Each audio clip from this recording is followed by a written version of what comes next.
ഇന്ന് നമുക്ക് ചെറായിലെ മീൻ്റെ വിലയൊക്കെ നോക്കിയാലോ. ഇളനാരനാണ് 300 രൂപയായിരുന്നു. കൂന്തലുണ്ട് 240 ഇത് ചാള 180, അത്യാവശ്യം വലിയ ചാളയാണ് കേട്ടോ. അത് തന്നെ കുഞ്ഞിച്ചാളയുണ്ട്, കിലോ 80 രൂപ. 80 രൂപയ്ക്ക് ചാള മേടിച്ചാൽ നമുക്ക് വറക്കുകയും ചെയ്യാം, കറി വയ്ക്കുകയും ചെയ്യാം. കിളിമീനുണ്ട് 260.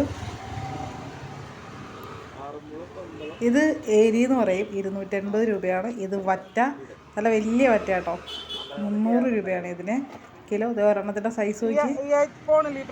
അതുപോലെ തന്നെ അതേ നമ്മുടെ ശീലാവുണ്ട് 180 രൂപ. ഇത് അയിലപ്പാര എന്നാണ് ഇവിടെ പറയുന്നത്, 200 രൂപ കേട്ടോ കിലോ. നല്ല വെള്ളച്ചൂരിയുണ്ട് 200 രൂപ. ഏകദേശം ഒരെണ്ണം 1,400 വരുന്നുണ്ട്. ഇത് കുറച്ചും കൂടി വലിയ കിളിമീനാണ്, 300 രൂപ. പടയപ്പാന്ന് കൂടി പറയുന്നത്. അതുപോലെ തന്നെ അയിലയുണ്ട് 200 രൂപയാണ്. വലിയ അയിലയാണെന്നാൽ ഭയങ്കര വലുതല്ല. പിന്നെ അതാ നമ്മുടെ മുള്ളൻ വറക്കാനും തിളപ്പിക്കാനൊക്കെ അടിപൊളിയാണ്, 180 രൂപ. ഇത് നത്തോലി കൊഴുവയാണ്, 160 രൂപയായിരുന്നു കേട്ടോ കിലോ ഇന്ന്. ഇത് ചെറിയ കിളി, ഇതിൻ്റെ റേറ്റ് 140 രൂപ. അപ്പോൾ വീണ്ടും കാണാം.